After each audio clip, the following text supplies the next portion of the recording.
What is going on, guys? Joey Franzo here at Flex Training Systems, and today, I'm not gonna lie, I had a tough time trying to think of a topic to share with you guys. But thankfully for me, in light of recent conversations I've had with some of my lifters, um, just regarding this topic, and if you guys didn't see, Joe Rogan had Ronnie Coleman on the podcast where they talked about his many injuries and just the things that he went through.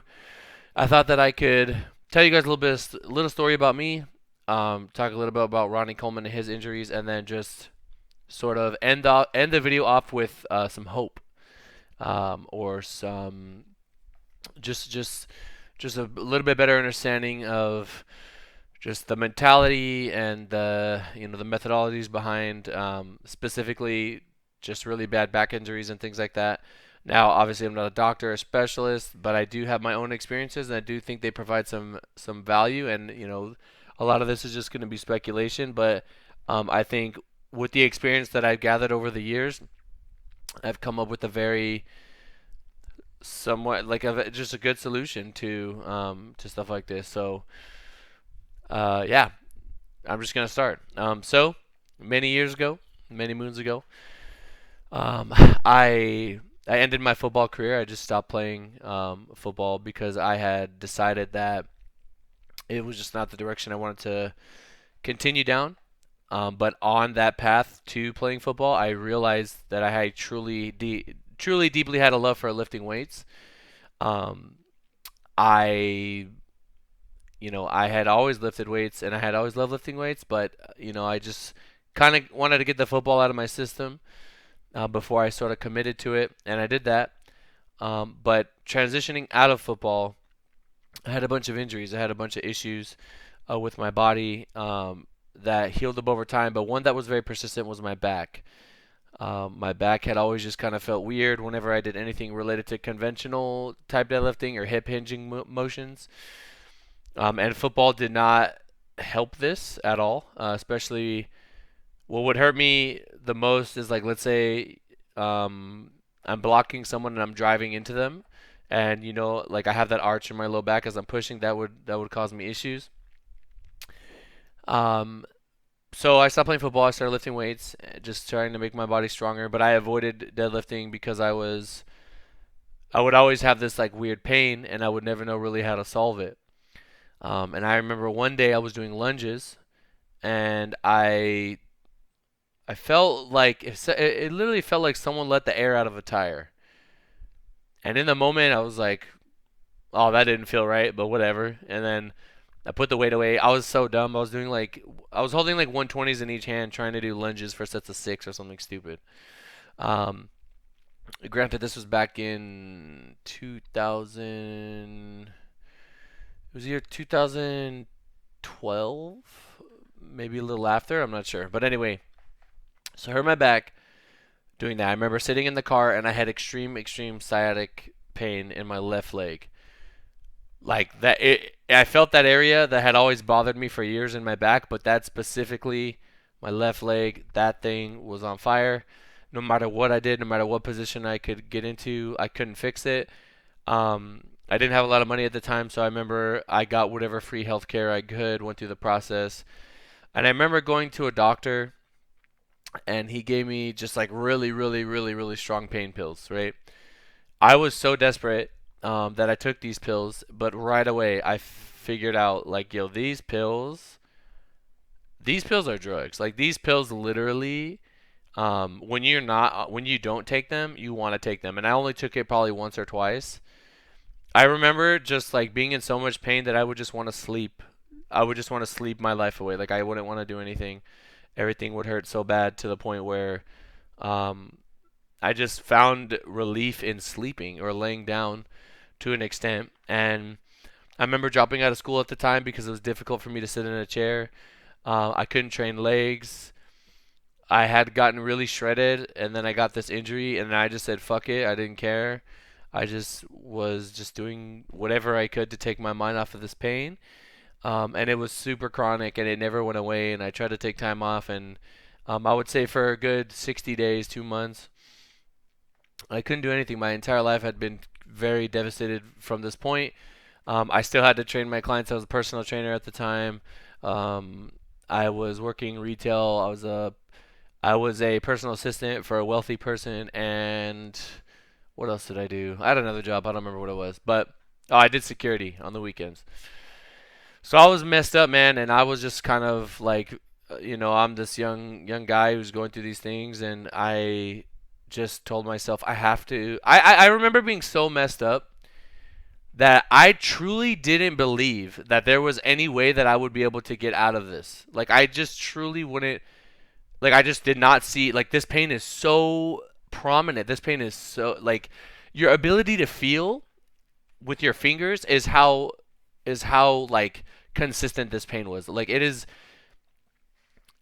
was just something that I just was living with for so long, and I was like, this shit is never gonna go away. I've tried all these things, and I started to like lose hope. I've been to multiple chiropractors and whatnot, and I started doing a lot of research, and you start to go through that. You go down the rabbit hole, and you look at all these different things that it could be or whatever. I had gotten X-rays. They didn't see much. They just saw some compression, and then I got an MRI, and they said you have a herniated disc that's pushing on your nerve, and it's popped open. You actually popped the disc open, meaning it is past the herniation, and it is now a annular tear. So the tough tissue around your disc has ripped open, and the juices, that's like this liquid that's inside, it's leaking out. Um, I was really messed up. I was really messed up, and there was nothing really I could do. I like guys. I'm telling you, I'm getting sad thinking about all the shit that I tried to do to get over it, just so I could train, just so I could do what I could do. Um, I had one point, I had contemplated just saying, "Fuck it, I'll just be like those bench guys and just bench." I can't use my legs. I can't do anything, and it was really breaking me down mentally. And then finally, I started to look into decompression, and I thought to myself, spinal compression, the solution could be decompression. I found a chiropractor. It's a very expensive chiropractor in Beverly Hills. I didn't even have the money to pay for it, but they had me on a payment plan, and I had no way of paying it really. I knew I couldn't pay it all. Um, but I did the bare minimum for them to at least start treating me. I think I only paid for like a third of it at the time. I'm not sure, but I was so desperate, guys. I'm telling you, like my body had been destroyed. My mentality was just, I'm pretty fucking resilient, but it was very hard to keep pushing forward. And I had heard all these different suggestions from different doctors and things.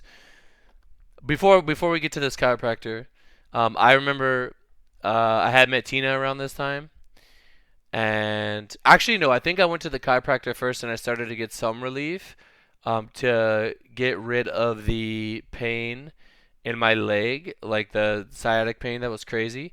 Um, the only thing that I saw that gave me any kind of relief was the like decompression table. It was a table that literally grabs you by the chest and your hips, and it pulls you apart, and you have to relax when you do it, and it literally creates space between your discs. And I would feel pressure and pain in the area that had been hurting me for so long, but it felt better after. And it was the first time where that pain in my leg started to ease up a little bit. And I thought to myself, this is something right here. Like I'm onto something. This is the key. I remember all that pain that I had been through, not being able to train my legs or whatever. Finally, after 2 weeks, I get into the gym. Or sorry, 2 weeks of treatment. I think I did 6 or 8 treatments. I don't remember. Um, the pain in my leg was gone enough to the point where I could train legs. I remember being, I had a long day at work, and I went to 24 Hour Fitness, and I remember doing leg press, and I was just fucking sitting on the leg press crying because I was so fucking happy that I could sit there and train my legs for the first time in so long. I finally saw some relief. I finally saw a path out of this tormented life that I was living. You guys gotta probably can relate with me when you're injured and you can't train. It really, really messes you up. It makes you take you're so thankful for everything. And I'm thankful every day that I can do what I could do. Shit, even being able to sit in a chair. Now, granted, the road ahead of me was very, very long and treacherous, and I was not out of the woods yet because my back now, my back is extremely weak, but I'm able to train again. So, um, I started to work on my body. I started to work getting back in shape. I had met Tina around a little bit after this, probably about a year later. And I just was like moving in the right direction. But of all things, I decided to get into powerlifting, and I remember still having localized pain in my back. And I just kept going to doctors, and I will never forget this. I will never forget this. This is gonna stay with me for the rest of my life. I was in a licensed orthopedic surgeon's office that specializes on the back, and she told me that you are done lifting. You will never powerlift again. You will never squat with weight on your back again. You need to do light cardio and ab exercises, and you're done. You need to change your life path. You cannot continue doing what you're doing. I think I was 23 or 24 at the time, being told that, it was extremely hard to hear. It was extremely hard to hear. A medical professional, people that we are taught our entire lives to listen to, is telling me the one thing that you want to do with your life, you cannot do. I refuse to accept this answer. I don't want it. I'm not doing that. I'm not doing that. I'm gonna find a way. I have to find a way. I will not accept that answer until I have explored every avenue, every single avenue, and until I do that, I cannot accept your answer. I would be shooting myself in the foot if I were to listen to you. So I walked out of there. I remember seeing multiple other chiropractors, and then I finally found one guy. I think his name was Dr. Ho. I don't remember, but he was in Santa Monica. He was extremely expensive to go see him. It was like $400 just to see him. But I had done a lot of research on him. I had seen his YouTube videos, or people talking about him in their YouTube videos. He was working on this research that involved stem cells in the back and things like that. And I was willing to be like a test subject. Like I was like, do your experiment on me, whatever. I want to get fixed. And I remember bringing my MRIs to him, and he said to me, you know, I'm looking at your back right now, and yes, it is jacked up. But if you truly are passionate about lifting, if lifting is the thing that you want to do with your life, this is odd advice, right? He's like, but you could do it. You could do it, but it's gonna hurt, and you're young, and you don't know what could happen. Um, and he's like, your body finds ways to heal. But yeah, this is messed up. We to be honest, we could do surgery on you now, but you're so young. I don't think that's the route. Um, had he suggested surgery, who knows? Maybe I would have gone through with it because I was so desperate at the time. But he's like, okay, I have a doctor telling me that I could train and that it's going to be painful and that maybe things could get better. So I continued to try to find ways to decompress. I eventually got a hold of an inversion table, and I went through a lot of pain. I remember, just training through just pain in my back. But eventually, with the decompression, I started to get better. And now you guys should learn from my experience. If my lifters are not ever gonna have to go through what I went through, because I went through it and I know how to fix it now.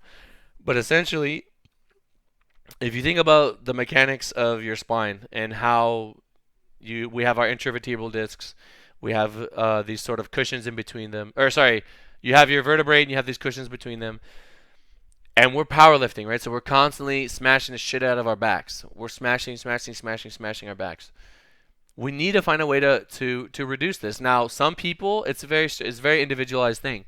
Some people, they're never going to have issues with their back no matter how much they powerlift. Some people are going to have issues with their back, very very very minimal powerlifting. Okay?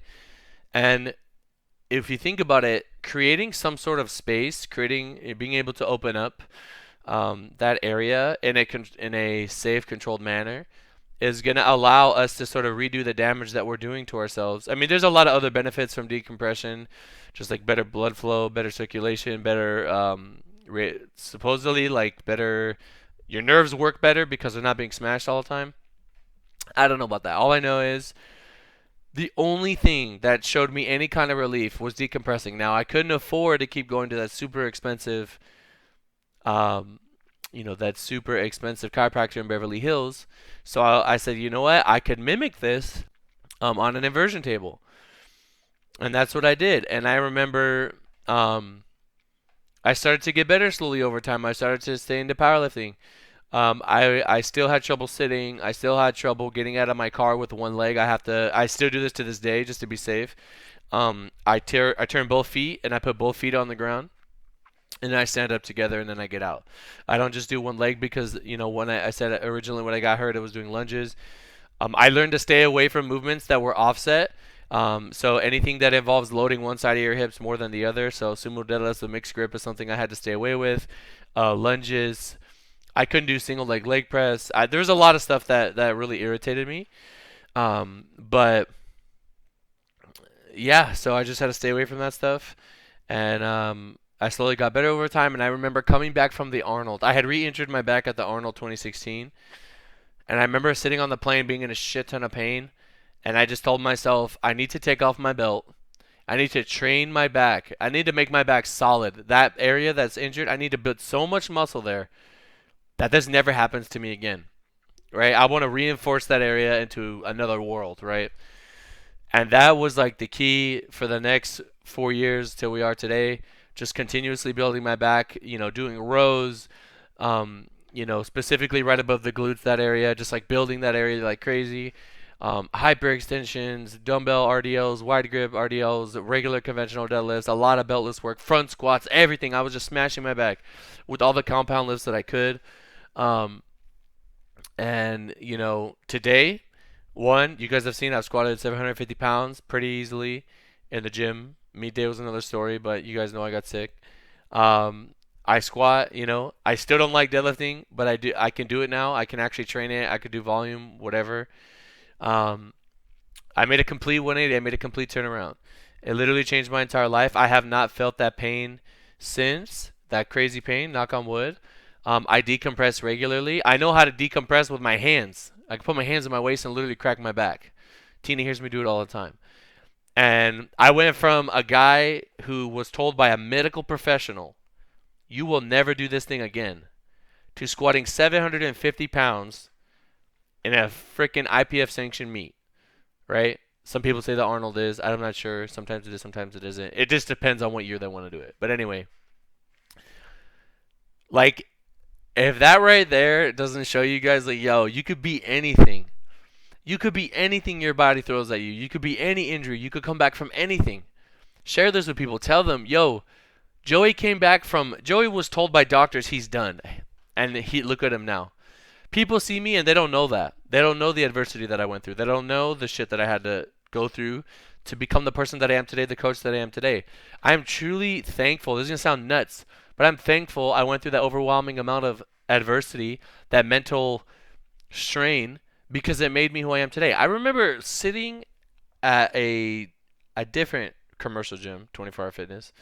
I was on the seated cable row, and I was holding my iPhone in my hand. It was like the 5 or the 4S. I don't even remember. And I thought to myself, I remember thinking, like, if I can't use my legs, I'll find a way to work from my phone. I literally thought that. That was a thought that went through my head.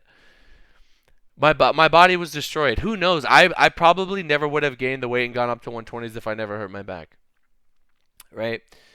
But I overcame this thing, and now whenever I deal with an athlete that has a back problem that's a disc related thing, I always preach to them, yo, decompression and then reinforcing the area. Decompression, reinforcing the area, blood flow, getting your sleep, drinking enough water. There might be some movements you can do here and there that might provide some relief. But for the most part, that didn't do shit for me. Literally, it was just the manual decompression, opening up the discs, coming back from that. I had busted knees. I had so many things. I did PRP injections multiple times. That cost $1,000 every time you do them, by the way. Nobody wanted to do them on my back because obviously the back is a more sensitive area. But regardless, the point is, I'm just trying to share with you guys that you can come back with anything. Now, how do we bring in Ronnie Coleman to the mix? I truly believe that Ronnie Coleman was operated on and it ended up making him permanently worse. And I am so thankful that whatever forces that be did not let that be me. Maybe I have a convincing doctor that's like, yo, we can fix your back if we do surgery. Because this man has like crazy hardware in his spine.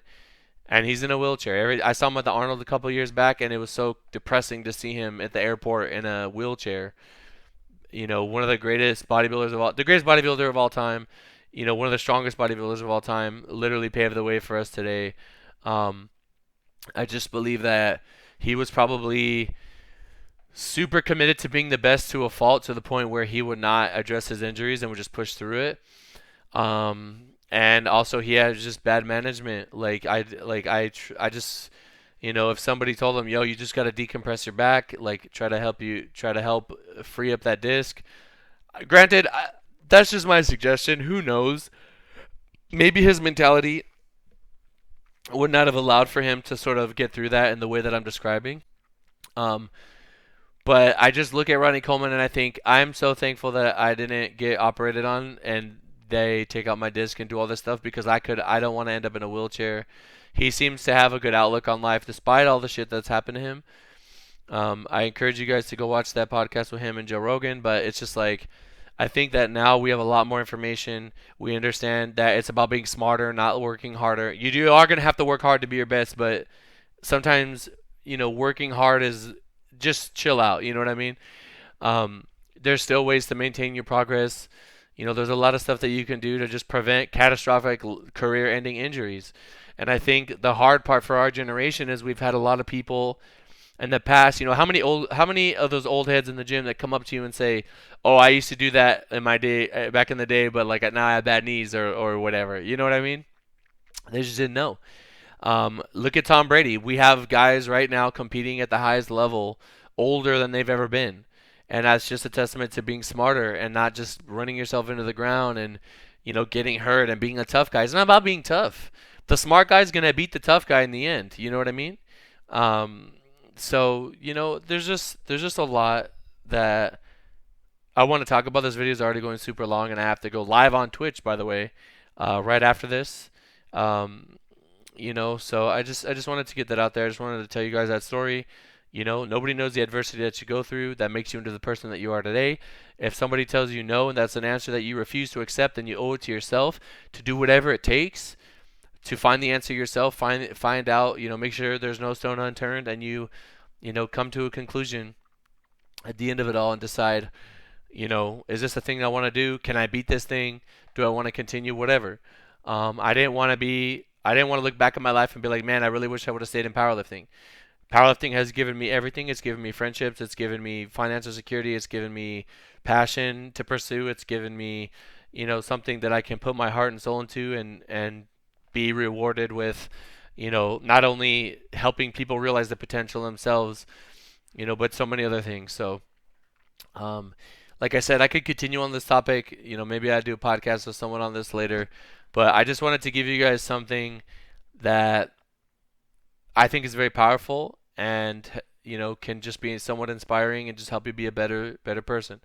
If you made it to the end, let me get a hashtag the realist because you guys are the realist. You guys are the reason I'm able to do what I'm doing.